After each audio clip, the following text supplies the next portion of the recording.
1944, la Seconde Guerre mondiale déchire la planète. Les bombes volaient de tous côtés. Les Alliés se livrent à une guerre sans merci pour libérer l'Europe, occupée par les nazis. C'est une guerre au cours de laquelle les deux camps vont jouer une véritable partie d'échecs. Depuis les plages de Normandie, L'eau de la mer était couleur rouge sang. aux forêts allemandes, Des milliers de cadavres gisaient devant moi. chaque camp déploiera des armements de plus en plus puissants et sophistiqués. Ces tanks donneront un avantage de taille aux Américains. C'est une arme très efficace. Voici l'histoire de l'ultime campagne des Alliés, contée par les hommes qui l'ont directement vécue. On tirait, et ensuite on manœuvrait. Il était comme un frère pour moi.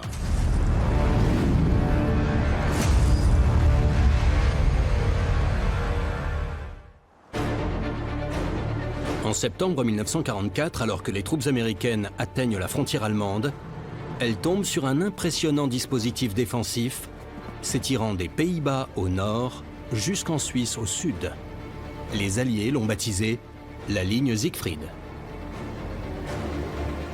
On s'est dit qu'on allait bâtir une ligne de défense à cet endroit parce que les Américains étaient aux portes de notre pays. Ce sera la bataille continue la plus longue menée par les Américains pendant la Seconde Guerre mondiale, causant des dommages physiques et psychologiques dévastateurs sur leurs troupes. Voici l'histoire de la bataille pour la ligne Siegfried.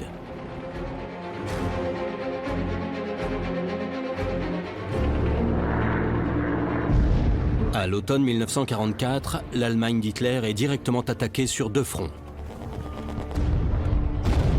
À l'est, l'armée rouge de Staline a avancé jusqu'en Pologne et en Roumanie. À l'ouest, les forces britanniques et américaines approchent de la frontière allemande et se préparent à attaquer sur un large front pour pénétrer les terres allemandes.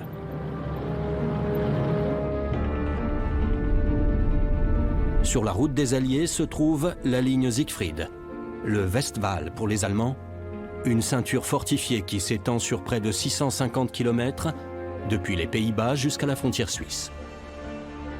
Le Westwall, ou la ligne Siegfried pour les Alliés, était une structure défensive allemande érigée pendant l'entre-deux-guerres, en particulier pendant les années 30, à la frontière franco-allemande, afin de protéger le territoire allemand contre les Français.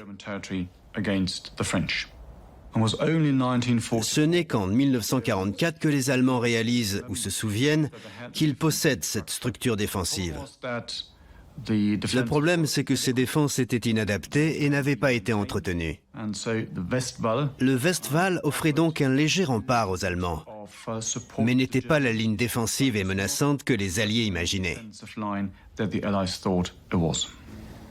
À l'instar du mur de l'Atlantique, certaines zones étaient plus ou moins solides, mais elles avaient le mérite d'offrir aux Allemands des fortifications sur lesquelles ils pouvaient se reposer pendant l'hiver 1944-45.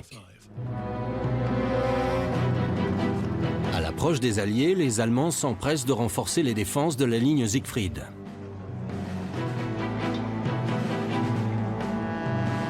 Ils tiennent l'opportunité de dresser un formidable rempart, une zone fortifiée composée de bunkers en béton et de casemates, de champs de mines, de barbelés et d'obstacles en béton appelés dents de dragon, infranchissables avec un char. Je me souviens bien de la ligne Siegfried. Quand on est arrivé, il y avait déjà un tas de bunkers en béton qui attendaient une offensive. Ils étaient reliés par des passages souterrains. À partir de ces points défensifs, ils nous mitraillaient avec leur artillerie. Les Alliés doivent franchir cette ligne défensive pour atteindre le bassin industriel allemand, la Ruhr.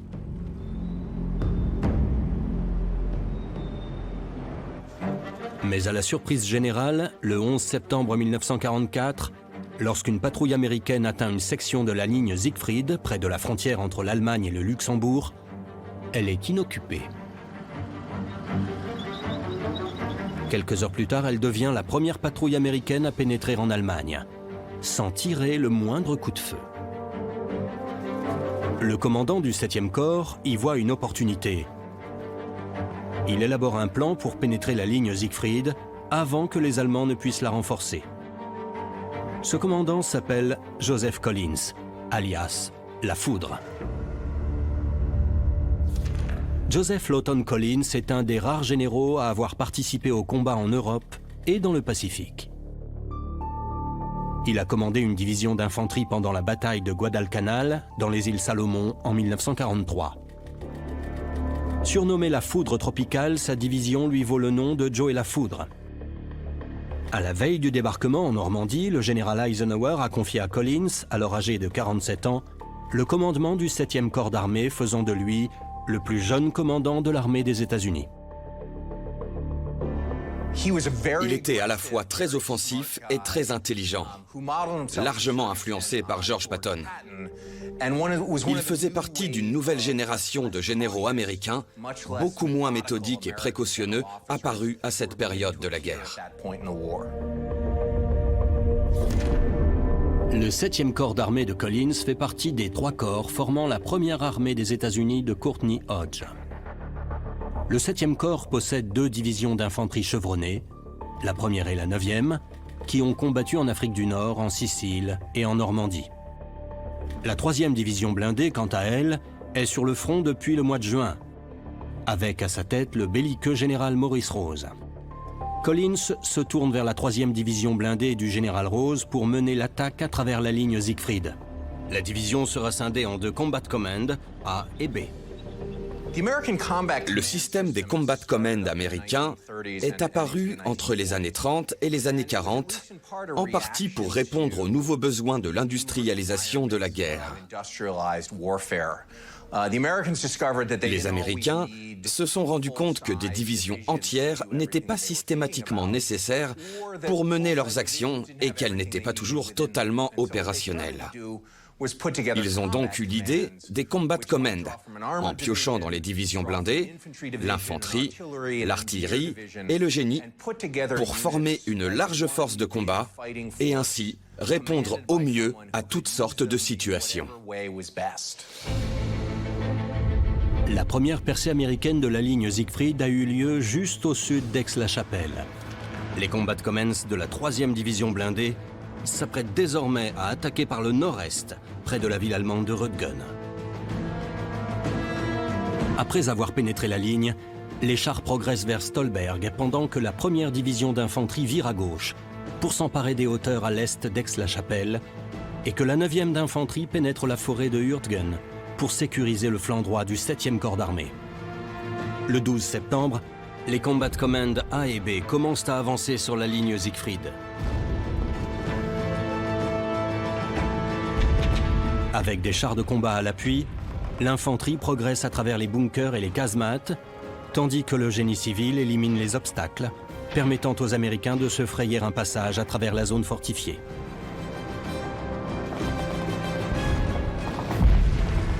En 4 jours de combat, la 3e division blindée parcourt une moyenne de 3 km par jour, avançant méthodiquement à travers la ceinture défensive. Mais alors que les troupes américaines approchent de Stolberg, elles tombent sur une 2e chaîne défensive de la ligne Siegfried et essuient une série de contre-attaques allemandes. La Luftwaffe allemande fait même une apparition. C'est là que je me suis fait bombarder. Des bombes de 100 à 200 kilos, du pareil au même à ce niveau-là, qui sont tombées juste devant l'immeuble, à 5 ou 10 mètres à peine du bâtiment. J'avais descendu à peu près la moitié des escaliers quand les bombes sont tombées, et la force de la déflagration m'a balancé au pied des marches. J'ai tapé contre un mur et j'ai fait quelques tonneaux tellement c'était fort. J'ai rampé à 4 pattes au ras du sol et là, une femme allemande qui habitait l'immeuble, après les bombes, quand l'avion était parti bien sûr, m'a regardé et s'est mise à rire en me montrant du doigt. Elle trouvait ça drôle que j'ai descendu les escaliers à quatre pattes, comme ça, en roulé-boulé. Le général Joe Lafoudre, Collins, voit une opportunité en or pour ses troupes de traverser la ligne Siegfried, pendant que ses défenses ne sont qu'à moitié occupées. Mais au lieu de ça, on informe que le ravitaillement dont ces hommes ont grand besoin pour poursuivre leur offensive a été acheminé ailleurs. Après 4 jours de combat, le général Collins est contraint de suspendre son attaque sur la ligne Siegfried. En effet, les Alliés souffrent d'une grave pénurie de matériel que même leur ingénieuse improvisation logistique ne parvient à résoudre. Face au manque de chemin de fer, à la fin du mois d'août, les Américains mettent en place ce qu'on appelle le Red Ball Express. Les routes françaises sont utilisées comme des voies ferrées. Ils les rendent à sens unique et établissent un circuit pour les camions qui défilent au rythme soutenu d'un toutes les 15 à 30 secondes. Au bout de la route, ils déposent leur chargement, puis reviennent aussi vite que possible. Ils font cela jusqu'en octobre. Au bout d'un moment, les Alliés ne peuvent plus approvisionner leurs hommes avec tout le carburant, le matériel et les munitions dont ils ont besoin pour maintenir la ligne de front à un rythme aussi soutenu. Les Alliés ne sont capables d'approvisionner qu'une seule offensive majeure à la fois. Et la priorité revient désormais au Field Marshal britannique Bernard Montgomery et son opération Market Garden. L'objectif est de contourner la ligne Siegfried par le nord, en passant par les Pays-Bas, par-dessus le Rhin, pour pénétrer en Allemagne en frappant un grand coup.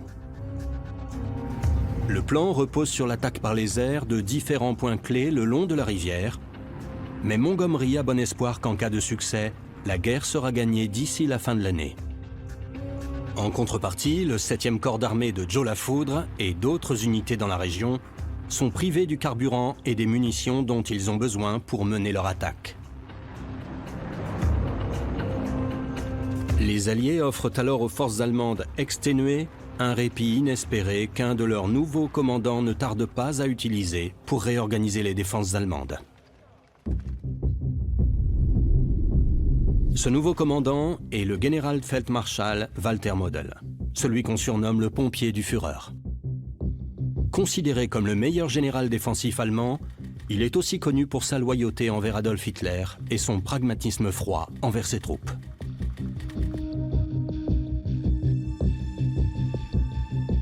Il a fait énormément en très peu de temps pour réorganiser les unités et préparer la défense.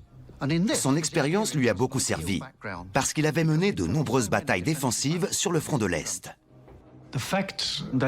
C'est sans doute parce qu'il était à la fois chevronné et très engagé qu'il se montrait si dur et inflexible avec ses propres troupes.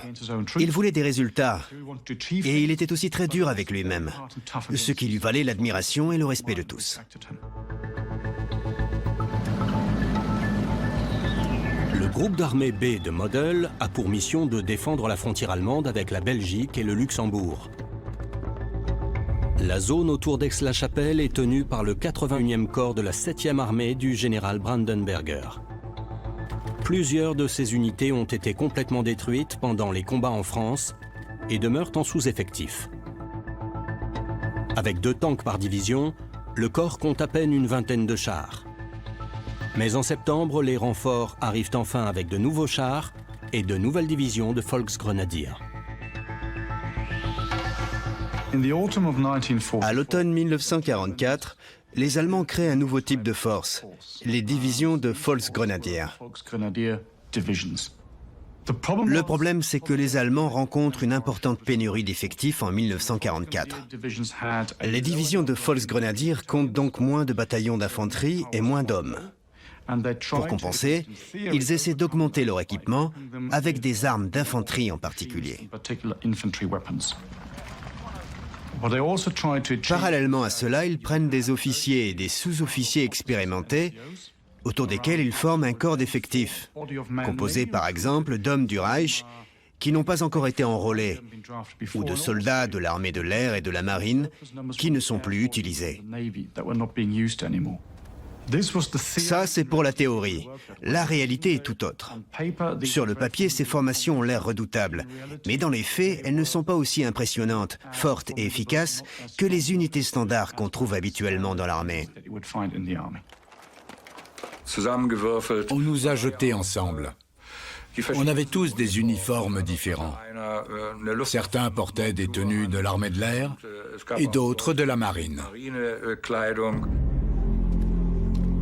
Alors que les forces américaines interrompent leur attaque sur la ligne Siegfried, les officiels nazis commencent à évacuer les civils de la ville d'Aix-la-Chapelle, menacés par l'avancée des Alliés.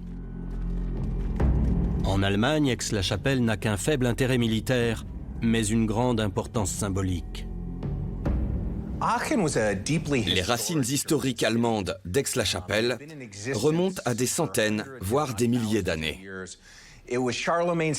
Charlemagne en avait fait sa capitale pendant l'Empire carolingien et les Allemands considéraient cette ville comme un véritable trésor national et historique. Et comme Aix-la-Chapelle a été la première ville allemande attaquée par les Alliés, l'Allemagne tout entière s'est sentie menacée. Gerhard von Schwerin, commandant de la 116e Panzerdivision, rédige alors un télégramme soumettant la ville aux Américains. Il ne l'enverra jamais parce que des renforts allemands arrivent rapidement dans la région et mènent une contre-attaque qui stabilise le front pendant un moment. Les combats sont assez violents dans cette zone. On sait que ce télégramme n'est jamais arrivé à destination, mais il a fini par remonter jusque dans les mains d'Hitler, qui a alors voulu faire arrêter Schwerin, sans doute pour l'exécuter. Heureusement pour lui, il a échappé de justesse à ce triste sort. Pendant ce temps, au nord, au terme d'une semaine de combats intenses, l'opération Market Garden de Montgomery se solde par un échec. Les troupes britanniques ne parviennent pas à rejoindre les unités aéroportées qui tiennent le pont d'Arnhem. Le 7e corps de Joe Lafoudre peut désormais obtenir le ravitaillement dont il a besoin pour reprendre l'attaque de la ligne Siegfried autour d'Aix-la-Chapelle. Il est rejoint par le 19e corps d'armée des États-Unis. L'avancée en septembre du 7e corps de Collins leur a permis de prendre le corridor de Stolberg, au sud-est d'Aix-la-Chapelle. Au nord de la ville, le 19e corps lance une attaque à travers la rivière Wurm, près du Bac, pour rejoindre au sud la 1re division d'infanterie américaine à l'est d'Aix-la-Chapelle et isoler la ville. L'offensive du 19e corps est précédée par de lourdes attaques aériennes, mais les chasseurs bombardiers n'atteignent pas la moindre casemate. Les obus chargés d'explosifs de l'artillerie ne sont pas assez puissants pour briser les bunkers en béton. L'assaut doit donc être mené par l'infanterie. Les ingénieurs militaires américains ont préparé les unités d'infanterie à ce type d'opération. On envoyait un peloton d'infanterie chercher un mouton et le mettre dans une casemate. Après, ils devaient sortir et simuler un assaut par la porte de derrière avec des lance-flammes et puis avec des bazookas, avant d'y mettre une charge d'explosifs de 3 à 9 kilos. Dès que la charge explosait, l'infanterie se précipitait à l'intérieur et avait pour ordre de ramener le mouton. Quand ils sortaient l'animal, il saignait des oreilles et des yeux à cause de la déflagration. Ça a dissuadé les hommes de l'infanterie de redescendre dans une casemate. Grâce à des tactiques comme celle-ci, la 30e division d'infanterie prend 50 casemates dès le premier jour. Mais les combats sont longs et difficiles. Et au bout de 3 jours, le 19e corps compte 1800 morts ou blessés. Le 8 octobre, la 1re division d'infanterie du 7e corps rejoint l'attaque et s'empare de Crucifix Hill, à l'est d'Aix-la-Chapelle. Mais alors que l'étau se resserre autour de la ville, les Allemands ne montrent toujours aucun signe de reddition. Aix-la-Chapelle était la première ville allemande attaquée, avec des Allemands à l'intérieur, bien sûr. C'était la première fois que les troupes allemandes défendaient non seulement leur pays, mais aussi leurs propres civils. C'est ce qui a motivé les soldats allemands à résister avec force pendant aussi longtemps. Le 11 octobre, les forces américaines encerclent la ville. Le commandant de la première division d'infanterie menace de détruire la ville si elle ne se rend pas. Son ultimatum est rejeté. Les avions et l'artillerie américaine commencent donc à pulvériser les positions allemandes à l'intérieur et autour d'Aix-la-Chapelle. La plupart des civils sont évacués, mais 20 000 habitants demeurent dans la ville, pris au piège d'âpres combats. L'infanterie américaine développe de nouvelles tactiques pour progresser dans la ville. Ils font usage de leur puissante force de frappe pour démolir des maisons entières si besoin et anéantir les points de résistance. Les derniers défenseurs allemands pris au piège, 5000 hommes issus de différentes unités, se battent avec acharnement. Mais sans aide de l'extérieur, ils n'ont aucune chance. Alors, à l'est d'Aix-la-Chapelle, les forces allemandes lancent une contre-attaque pour tenter de reprendre la ville aux Américains. Un régiment de la première infanterie des États-Unis se retrouve face au tout dernier char lourd allemand, plus puissant encore que le légendaire Tiger. Malgré l'impressionnante nature du Tiger I, l'armée allemande cesse sa fabrication en été 1944 pour produire un monstre encore plus imposant, le King Tiger, ou Royal Tiger, Tiger II. Hitler les fait construire parce qu'il veut intégrer le nouveau canon de 88 mm, encore plus long et plus puissant, sur le châssis d'un tank. Hitler tient à ce que chaque année, l'armée allemande ait des véhicules supérieurs, quel que soit l'équipement de l'ennemi. Quand Frank Kamm arrive sur le front, ses camarades ont déjà vu débarquer les redoutables Tiger. Les ingénieurs là-haut m'ont raconté qu'un Tiger pouvait rouler sur nos propres tanks et sur nos mines. Ils descendaient la rue et s'arrêtaient devant chaque immeuble pour tirer dans le sous-sol avant de reprendre leur course et de faire demi-tour au bout de l'allée pour faire la même chose aux immeubles du trottoir d'en face. Ils étaient trop puissants pour qu'on les arrête. Ils faisaient vraiment peur. Les Allemands n'ont qu'une poignée de ces chars surpuissants. Pas assez pour renverser le cours de la bataille. 11 jours après l'ultimatum américain, alors que la ville est en ruine, les derniers défenseurs d'Aix-la-Chapelle rendent les armes. Jamais les Alliés ne se seront battus aussi longtemps pour une ville de tout le conflit. Les deux camps comptent environ 5000 morts ou blessés. Et 3500 soldats allemands sont faits prisonniers. Mais la bataille pour la ligne Siegfried n'est pas terminée. Et la phase suivante se déroule dans un environnement plus difficile encore. À 16 km au sud-ouest d'Aix-la-Chapelle, la ligne Siegfried traverse les pins et les vallées escarpées de la forêt de Hürtgen. Attaquer la ligne à cet endroit se soldera par l'affrontement le plus difficile et meurtrier de tout le front ouest. Alors que la première infanterie du 7e corps se bat à Aix-la-Chapelle, la 9e plonge dans la forêt de Hürtgen, une zone d'environ 80 km² au sud de la ville. Aux commandes du corps, le major général Joe Lafoudre Collins craint que la forêt reste aux mains des Allemands. Dans ce cas, l'ennemi serait idéalement placé pour menacer son flanc ouest lorsque ses hommes avanceront vers l'est depuis Aix-la-Chapelle. La décision des Américains de progresser à travers ce terrain quasi infranchissable laisse les Allemands perplexes. Dans le camp allemand, on se demandait pourquoi les Américains essayaient d'avancer dans la forêt de Hürtgen. Ils nous dominaient en nombre de chars. Ils en avaient 20 fois plus que nous, au bas mot. Depuis Aix-la-Chapelle, avec leurs tanks, ils auraient pu traverser la plaine du Rhin en quelques jours à peine.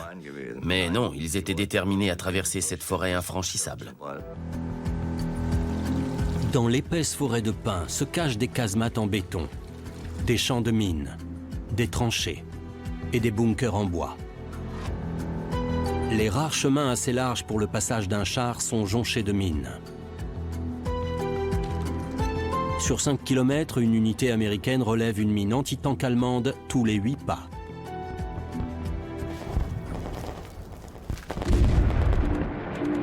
Face à de telles défenses, la 9e infanterie met 10 jours à avancer de 2500 mètres à peine, au prix de 4500 morts ou blessés.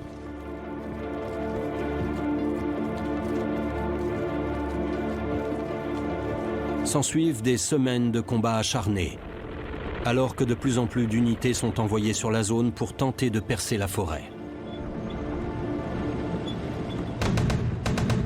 À la fin du mois d'octobre, à bout de souffle, la 9e division est relevée par de nouvelles troupes de la 28e infanterie de Pennsylvanie, envoyées pour préparer une nouvelle phase dans la bataille pour la ligne Siegfried. La 28e division est arrivée en France quelques semaines après le débarquement. Ces 3 régiments d'infanterie ont mené de rudes combats en Normandie avant de descendre les Champs-Élysées lors de la parade pour célébrer la libération de Paris. Mais la division est loin d'imaginer ce qui l'attend dans la forêt de Hurtgen. La 28e division joue un rôle clé dans l'avancée des Alliés vers leur prochain objectif, la rivière Ruhr. Elle lance une offensive préliminaire à travers la forêt de Hurtgen pour s'emparer de la ville charnière de Schmidt et sécuriser le flanc de l'avancée principale.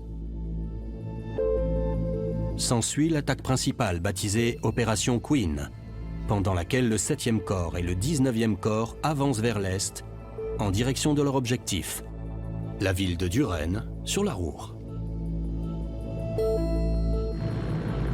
Mais l'avancée des Américains dans la forêt de Hurtgen contrarie une offensive secrète allemande prévue pour l'hiver dans la forêt des Ardennes. Sans le savoir, lorsqu'ils avancent sur Schmidt, les Américains menacent stratégiquement les Allemands. S'ils s'étaient emparés de Schmidt, ils auraient mis en péril la zone de préparation allemande pour la contre-attaque des Ardennes.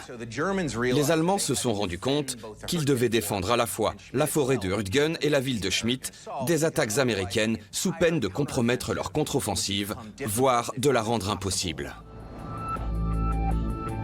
La 28e division américaine rencontre une résistance inattendue, alors que son commandant doute déjà du bien fondé de cette mission. La division est menée par le général Norman Dutch Cotta, un militaire de carrière diplômé de West Point, élevé au rang de légende lors de la 2e vague du débarquement sur Omaha Beach, pour avoir personnellement mené une charge à travers les barbelés ennemis. Auréolé de la Distinguished Service Cross pour son rôle ce jour-là, on lui confie 2 mois plus tard le commandement de la 28e division d'infanterie pour remplacer le commandant précédent, tué par un sniper allemand. Pour Cotta, la division manque d'expérience et de force pour bouter les Allemands hors de la forêt. Mais ces protestations ne sont pas entendues. Et le 2 novembre, la 28e division commence son attaque. Nombre de GI avancent dans la forêt, la peur au ventre. On ne savait ni où on était, ni dans quoi on s'était fourré. On se demandait tous la même chose. Qui allait se faire tuer en premier? Qui aurait la chance d'être blessé et rapatrié à la maison? Est-ce qu'on va se faire arracher un bras? On part au combat, et l'ennemi tire à balles réelles. L'un des régiments pénètre d'emblée dans un vaste champ de mines surprise. Un autre est pris sous le feu de casemates allemandes parfaitement camouflées dans la forêt. Il est contraint à l'arrêt. Les Américains nous attaquaient, mais ils ne nous voyaient pas. On était parfaitement camouflés et on tirait sur l'infanterie dans le noir ou dans le brouillard, alors qu'ils attendaient dans des tranchées. C'était l'enfer pour eux. Le 3 novembre, l'infanterie américaine s'empare de la ville de Schmidt. Model, craignant que cette avancée ne compromette l'offensive allemande prévue cet hiver dans les Ardennes, ordonne immédiatement de puissantes contre-attaques. Le lendemain à l'aube, l'infanterie allemande lance l'attaque soutenue par les chars de la 116e Panzer Division. L'unique bataillon américain qui contrôle Schmidt n'a ni chars ni canons anti-chars pour faire face aux Panzer, juste des bazookas. La 28e division risque clairement de perdre toute son avancée si des chars ne viennent pas immédiatement en renfort. Mais jusqu'ici, aucun de leurs chars de 35 tonnes n'a pu pénétrer la forêt. Les ingénieurs de l'armée doivent trouver en quelques heures comment aménager un chemin dégagé jusqu'à Schmidt avec des outils à main et un seul bulldozer. 3 Sherman parviennent enfin à remonter la piste, juste à temps pour la contre-attaque des panzers allemands. Le principal régiment américain essuie alors les tirs fournis de 2 divisions allemandes. Les Allemands reprennent Schmidt, tandis que les Américains sont contraints de battre en retraite dans la ville voisine de Kommerscheid. La forêt est si dense qu'une ligne de front est impossible à maintenir.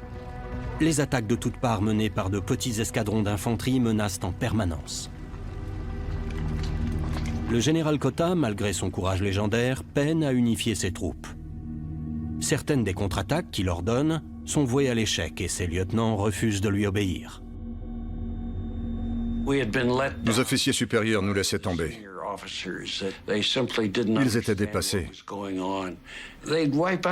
Ils envoyaient une compagnie au casse-pipe, puis une autre pour mener la même attaque qui venait d'échouer. Ils n'apprenaient pas de leurs erreurs. Ces erreurs tactiques font des milliers de victimes. 1 tiers sont classés hors combat, blessures aux pieds, engelures, dysenterie. Les combats ont d'autres conséquences. Les batailles prolongées provoquent des troubles psychologiques. 26% des troupes américaines ayant servi dans des unités de combat entre juin et novembre 1944 se font soigner pour fatigue de combat. De plus en plus d'hommes souffraient de la fatigue due au combat. Et plutôt que de les punir, on les retirait de la ligne de front, on les soignait. Certains étaient définitivement renvoyés chez eux et on leur donnait généralement le temps de se remettre. L'armée les a plutôt bien pris en charge sur le long terme, parce qu'elle savait que tous les soldats passeraient par là un jour ou l'autre. Les soldats qui étaient épargnés comprenaient parfaitement les conséquences de la fatigue due au combat et n'étaient donc pas méprisants ou dédaigneux envers les hommes qui en souffraient. En fait, ils devaient se dire que ça pouvait leur arriver. Alors ils avaient tendance à soutenir ceux qui craquaient au combat et à se serrer les coudes. Dans les cas extrêmes, la crainte d'aller sur la ligne de front est telle que certains soldats manquent à l'appel. La désertion est devenue un grave problème. Le seul Américain à se faire fusiller pour désertion pendant la guerre sera le soldat Eddie Slovic, à cause de cette campagne.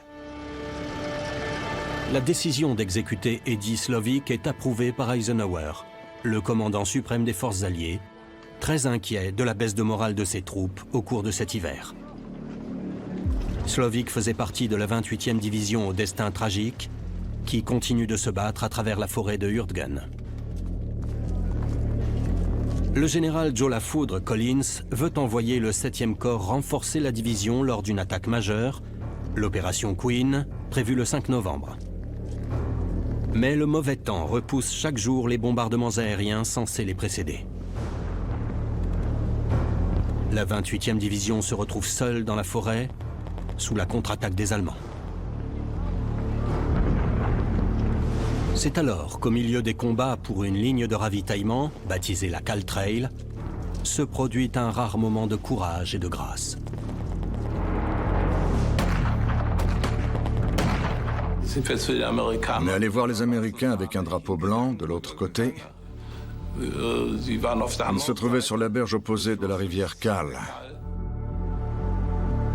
3 fois par jour, pendant 5 jours, les deux camps cessent de s'affronter et s'unissent pour évacuer les soldats blessés.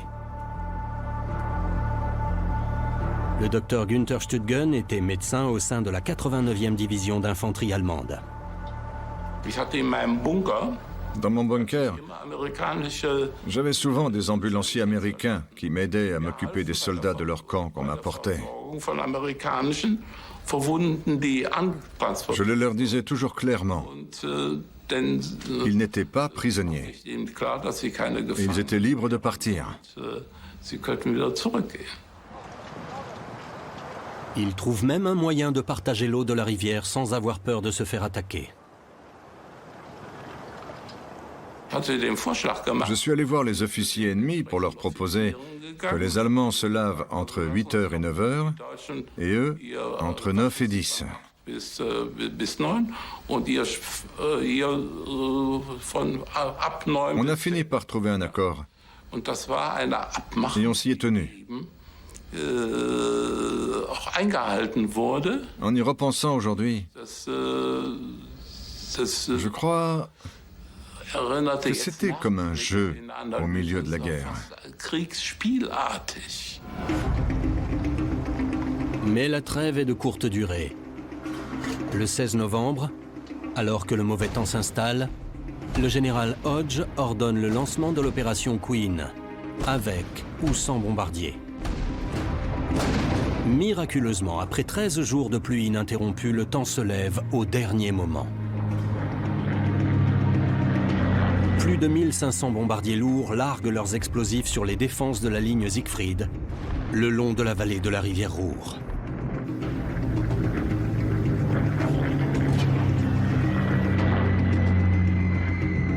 L'attaque a été dévastatrice. Les villes touchées par les bombes ont été quasiment rayées de la carte, les lignes de communication interrompues et le moral des troupes allemandes, en particulier celui des jeunes recrues, est descendu au plus bas. Mais dans la zone de combat elle-même, où il y avait davantage de soldats allemands chevronnés, les effets ont été moindres pour diverses raisons. Pour commencer, dans cette zone, les tirs étaient moins précis. Les Allemands aguerris en ont donc moins souffert. En fait, après le raid aérien, même le commandant des Alliés s'est dit déçu par les bombardements.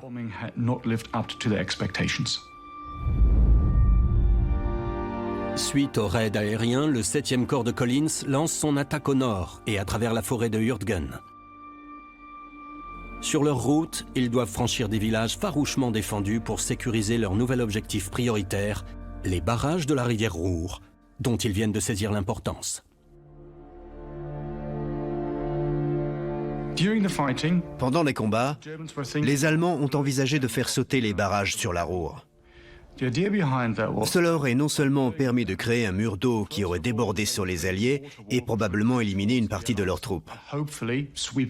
Mais surtout, il en aurait résulté une sorte de zone marécageuse étendant la rivière sur environ 1,5 km de large, la rendant très difficile à franchir pour les Alliés. Cet obstacle aquatique aurait sévèrement freiné leur progression. Les Américains savaient qu'il y avait des barrages sur la Ruhr, mais ils les avaient un peu oubliés pendant qu'ils sécurisaient leurs flancs en prenant la forêt de Hürtgen. Le général Hodges de l'armée américaine n'était pas le commandant le plus intelligent ou le plus agressif, et il avait du mal à jongler avec les événements. Du coup, il en a oublié les barrages. Les commandants américains finissent par comprendre qu'ils ne pourront pas traverser la Ruhr en toute sécurité tant que ces barrages seront aux mains des Allemands. Mais la 28e division, à bout de souffle, ne participera pas à cette attaque. Les hommes de quota sont enfin retirés de la ligne. Je me suis dit, merci mon Dieu. On sort enfin de cette boucherie. Le lendemain, on est monté dans les 4x4 et on est parti. À travers les montagnes, les rivières, la forêt. C'était le grand luxe. Pour les vétérans de la première division d'infanterie américaine, en revanche, le calvaire de la forêt de Hürtgen ne fait que commencer. Le premier jour de l'opération Queen, ils attaquent le village de Hamish, où Harley Reynolds et son unité tombent sur la nouvelle arme fatale de l'infanterie allemande. Les Allemands avaient développé un pistolet qui tirait des grenades. Un nouveau pistolet. On savait que ça finirait par arriver, mais c'était la première fois qu'on tombait dessus ce soir-là. Donc, ils avaient développé ce pistolet qui lançait des fusées, un peu comme quand vous tirez un signal de détresse sur un bateau. Sauf qu'il ne tirait pas des fusées, mais des grenades. Sur de courtes distances, bien sûr, 20 à 30 mètres. Mais c'était terrible et on n'avait jamais vu ça. Ils nous ont massacrés. On n'était plus que 23 dans la compagnie. La première division met 4 jours à prendre Amish, au prix de 1000 morts ou blessés. Luttant aussi bien contre le terrain que contre ses habiles ennemis retranchés, l'infanterie américaine avance au ralenti, à peine 2,5 km en 5 jours. Les blindés américains avancent péniblement sur les chemins boueux et minés de la forêt.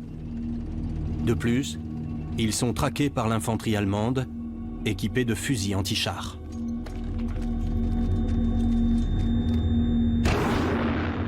Le Panzerfaust est utilisé par des unités comme les Volksgrenadiers dans la forêt de Hurtgen. Ils peuvent s'approcher des chars dans la forêt ou tout simplement percer le blindage d'un char Sherman par l'avant ou les côtés. Donc, une arme qui coûte 3 fois rien a permis de démolir des équipements hors de prix. Les unités dans la forêt de Hurtgen souffrent toutes de pertes sans précédent. Et sur la ligne de front, le cauchemar continue. Les Américains donnent à la forêt un surnom macabre, l'usine de mort. Et tandis que l'hiver s'installe, les conditions de vie deviennent encore plus déplorables. Comment vous dire? Au début de l'hiver, en Virginie, où j'ai grandi, on a d'abord un vent glacial, puis quelques flocons de neige ici et là. Mais les flocons ressemblent plutôt à des petites billes ou à de la grêle. Et c'est le genre de neige que j'ai vu quand j'étais dans la forêt de Hurtgen. On a compris que l'hiver arrivait. Novembre 1944. Les 1e et 9e armées américaines mènent une difficile offensive hivernale sur un front de 25 km pour tenter de percer la ligne Siegfried jusqu'à la rivière Ruhr avant d'atteindre le Rhin. Sur le flanc ouest de l'avancée, l'infanterie américaine est coincée dans la forêt de Hurtgen, incapable de se frayer un chemin parmi le dédale de ravines, de champs de mines et de bunkers. Comme tout était éparpillé sur le sol, il y avait toujours quelque chose qui faisait du bruit, et ils ne pouvaient pas progresser en silence. Il suffisait qu'ils fassent craquer une branche pour que toute la forêt l'entende et qu'on se mette à tirer les uns sur les autres.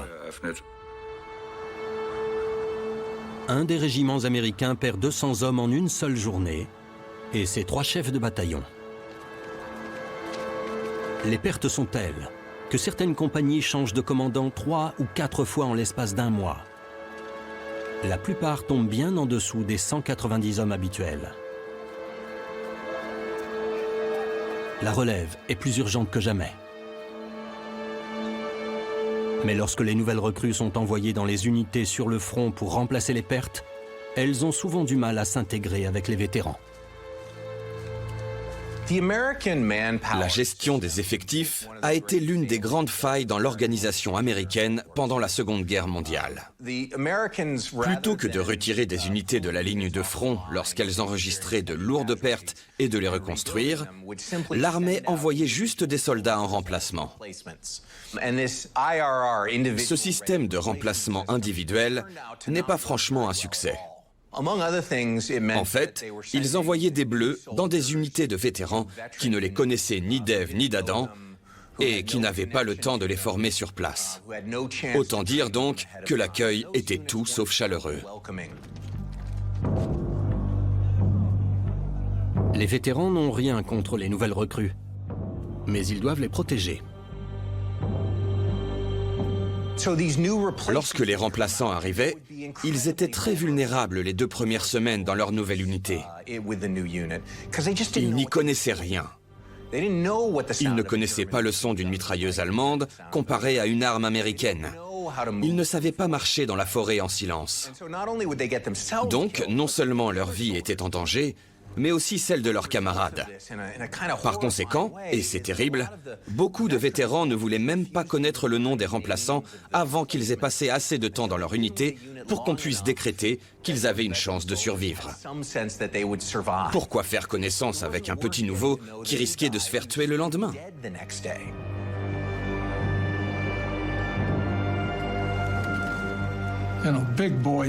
Les hommes ne pleurent pas. Et on n'est pas censé s'attacher. Alors on essayait d'éviter parce que dès qu'on sympathisait avec un remplaçant, 2 jours plus tard, il se faisait tuer. Et on avait 70% de turnover en permanence. Si on était 8 dans un peloton de 12, on s'estimait heureux. Dans mes souvenirs, on n'a jamais été une seule fois au complet. Et ils nous tuaient en permanence.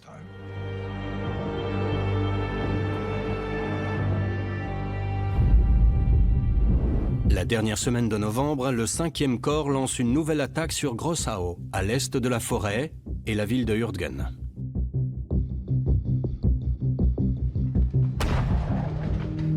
L'infanterie américaine rencontre tous les problèmes qu'elle connaît déjà dans la forêt de Hürtgen.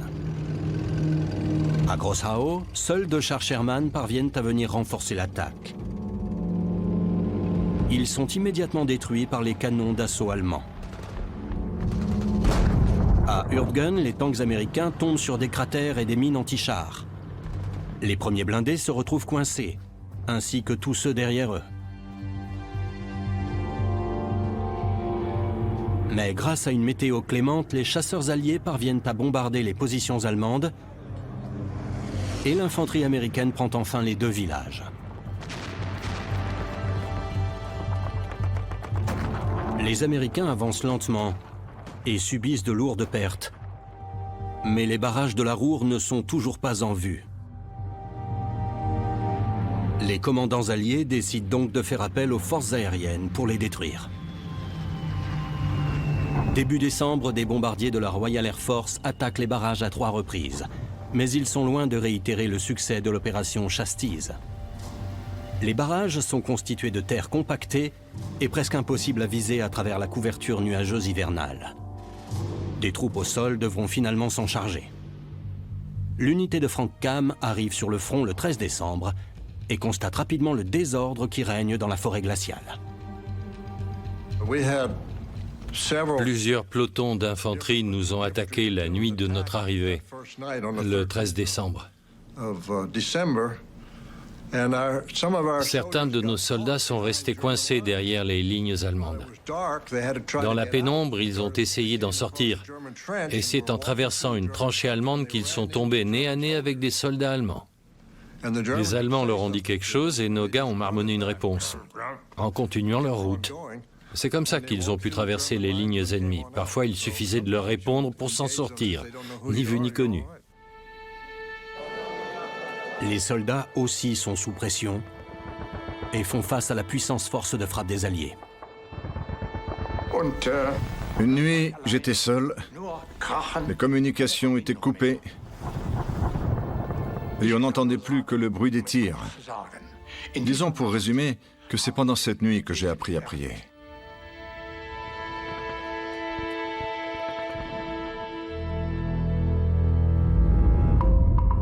Les troupes américaines, plus nombreuses et puissantes que les Allemandes, progressent vers la Ruhr.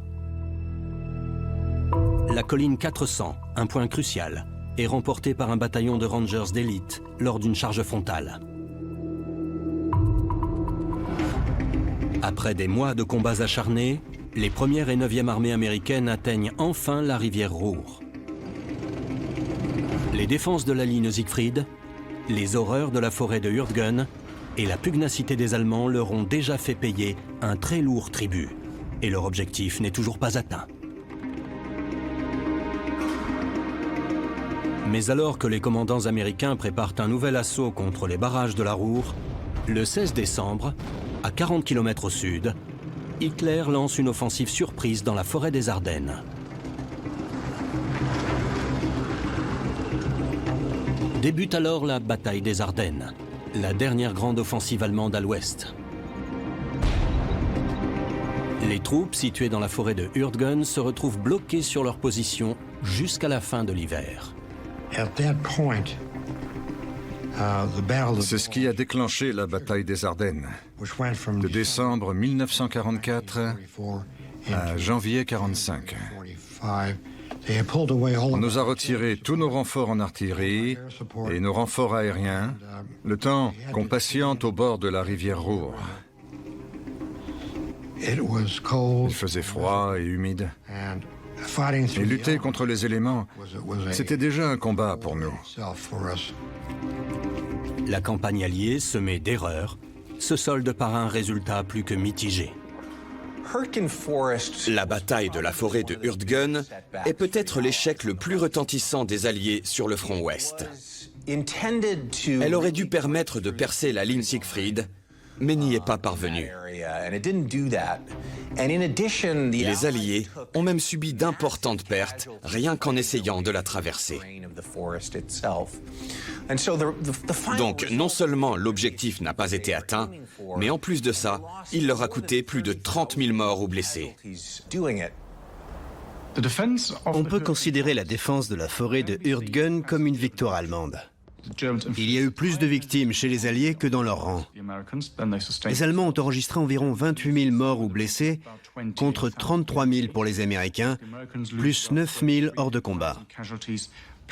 Certaines unités ont un taux de perte de 25%, ce qui est très élevé pour des unités américaines. Donc à ce niveau, on peut dire que c'était une victoire. Elle a aussi ralenti l'avancée des Alliés, ce qui a permis aux Allemands de tenir plus longtemps leur territoire. D'un point de vue opérationnel et stratégique, on ne peut pas en dire autant. Opérationnellement, les Allemands n'ont pas vraiment gagné grand-chose, et ça ne leur a rien apporté stratégiquement. Ils ont quand même perdu la guerre. La durée et l'intensité des combats dans la forêt de Hurtgen laissent les survivants traumatisés des deux côtés. Je revois encore tous ces cadavres. Des soldats américains et des soldats allemands, tous mélangés, des champs entiers de cadavres. La 28e division du général Dutch Cotta, laissée pour morte dans la forêt de Hurtgen, est affectée au sud, dans un lieu plus calme, le temps de se remettre. Mais par un coup du sort, il se retrouve sur la route de l'offensive hivernale surprise d'Hitler dans les Ardennes. Ce n'est qu'après avoir remporté la bataille des Ardennes que les forces alliées reprennent leur offensive le long de la ligne Siegfried et entament leur progression finale jusqu'au cœur de l'Allemagne nazie.